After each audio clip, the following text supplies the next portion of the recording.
विनायक चतुर्थी व्रत कथा। पांचांग के अनुसार हर माह 2 चतुर्थी व्रत किया जाता है। एक कृष्ण पक्ष की चतुर्थी तिथि का और दूसरा शुक्ल पक्ष की चतुर्थी तिथि का। कृष्ण पक्ष की चतुर्थी तिथि को संकष्टी चतुर्थी के नाम से जाना जाता है और शुक्ल पक्ष की चतुर्थी को विनायक चतुर्थी के नाम से। दोनों ही चतुर्थी में भगवान गणेश की पूजा की जाती है। विनायक चतुर्थी व्रत में कथा सुनने और पढ़ने का विशेष महत्व है। अगर आप चतुर्थी तिथि का व्रत नहीं कर रहे हैं तो कथा सुनने मात्र से जीवन के सभी कष्ट दूर हो जाते हैं। आइए जानते हैं विनायक चतुर्थी व्रत की कथा के बारे में।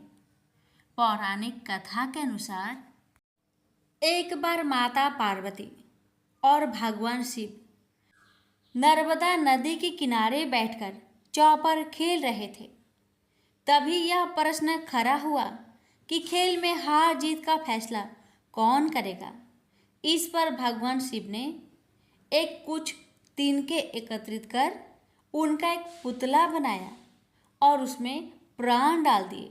इसके बाद भगवान शिव ने उस बालक से कहा कि हमारे इस चौपर के खेल में तुम्हें हार जीत का निर्णय करना है। चौपर का खेल 3 बार खेला गया और तीनों बार माता पार्वती जीत गई। लेकिन जब उस बालक से हार जीत का फैसला करने को कहा गया तो उसने भगवान शिव को विजयी बताया। बालक का यह निर्णय सुनकर माता पार्वती को बहुत क्रोध आया, जिसके चलते उन्होंने उस बालक को अपाहिज होने का श्राप दे दिया। बाद में उस बालक ने अपनी गलती के लिए माता पार्वती से क्षमा मांगी। इस पर माता पार्वती ने कहा कि यह गणेश जी की पूजा के लिए नाग कन्या आएगी। उनके कहे अनुसार तुम व्रत करना, इससे तुम श्राप से मुक्त हो जाओगे। कई समय बाद वह नाग कन्या आई और उन्होंने गणेश जी की व्रत की विधि उस बालक को भी बताई। फिर उस बालक ने भी 21 दिनों तक भगवान गणेश का व्रत किया। इससे भगवान गणेश प्रसन्न हुए और उस बालक को श्राप से मुक्त कर दिए। मान्यताओं के अनुसार बाद में यह व्रत भगवान शिव ने भी किया था। प्रेम से बोलिए विनायक जी की जय। एक बुढ़िया माई थी, मिट्टी के गणेश जी की पूजा करती थी। रोज बनाए रोज गल जाए। एक सेठ का मकान बन रहा था। वो बोली, पत्थर का गणेश बना दो। मिस्त्री बोले, जितने हम तेरा पत्थर का गणेश करेंगे उतने में अपनी दीवार न चिनेंगे। बुढ़िया बोली, राम करे तुम्हारी दीवार टेढ़ी हो जाए।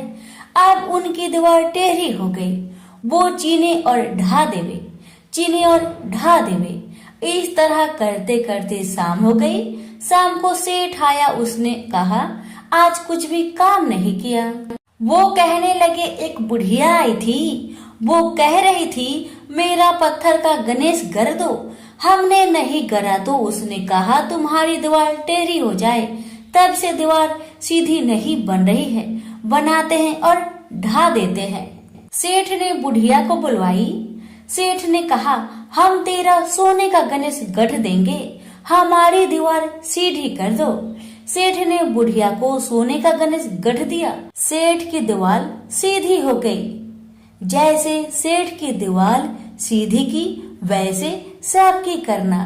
कहानी कहने वाले, सुनने वाले, हुक्कार भरने वाले सभी पर अपनी कृपा सदा बनाए रखना। प्रेम से बोलिए गजानंद भगवान की जय। एक बार माता पार्वती और भगवान शिव एक नदी के किनारे, नर्मदा नदी के किनारे बैठकर चौपर खेल रहे थे।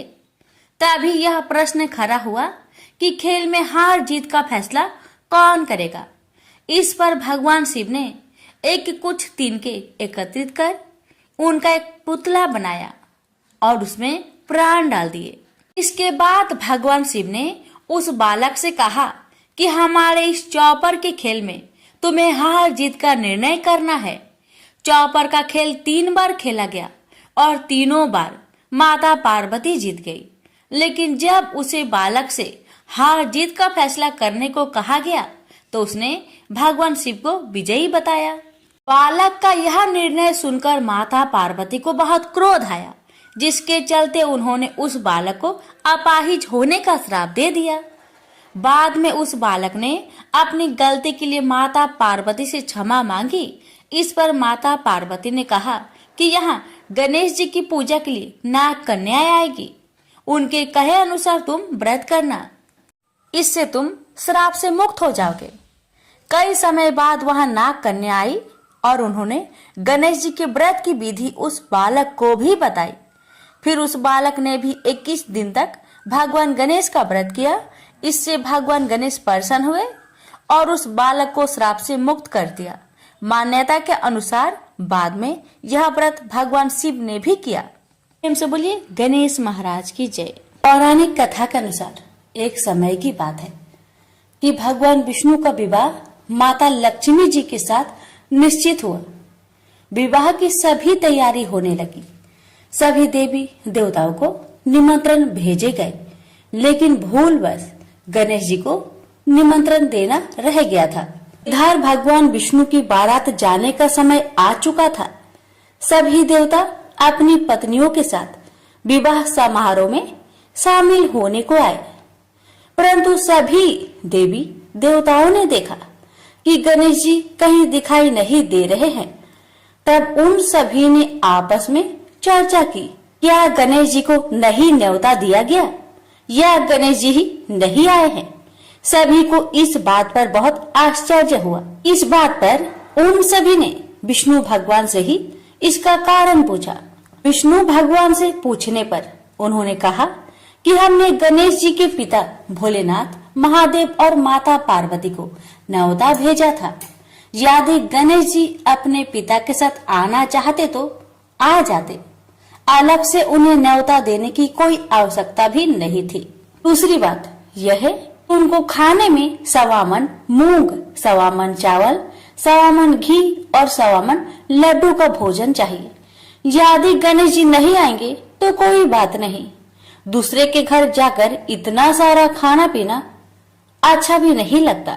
इतना वार्ता कर ही रहे थे कि किसी एक ने सुझाव दिया, यदि गणेश जी आते तो उनको द्वारपाल बनाकर बैठा सकते थे कि आप घर की याद रखना। आप तो चूहे पर बैठकर धीरे धीरे चलोगे तो बारात में बहुत पीछे रह जाओगे। यह सुझाव सबको पसंद आ गया, तो फिर विष्णु भगवान ने भी अपनी सहमति दे दी।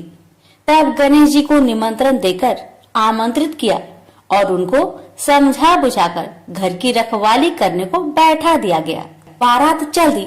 तब नारद जी ने देखा कि गणेश जी तो दरवाजे पर ही बैठे हुए हैं, तो वे गणेश जी के पास गए और रुकने का कारण पूछा।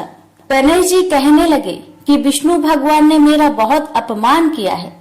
नारद जी ने कहा कि आप अपनी मूषक सेना आगे भेज दो तो वह रास्ता खोद देगी, जिससे उनके वाहन धरती में धंस जाएंगे। तब आपको सम्मान पूर्वक बुलाना पड़ेगा। अब तो गणेश जी ने अपनी मूषक सेना को आदेश दिया, जाओ, और सेना ने जमीन पोली कर दी। जब बारात वहां से निकली तो रथों के पहिए धरती में धंसने लगी। आप कोशिश की परंतु पहिए नहीं निकले।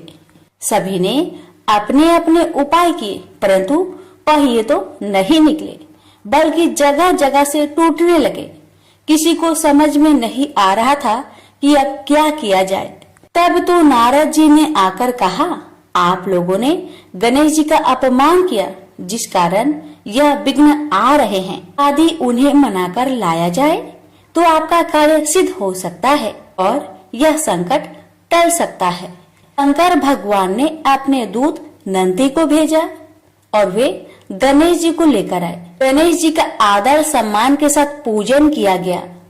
फिर रथ के पहिए निकलने लगे और यह संकट टल गया।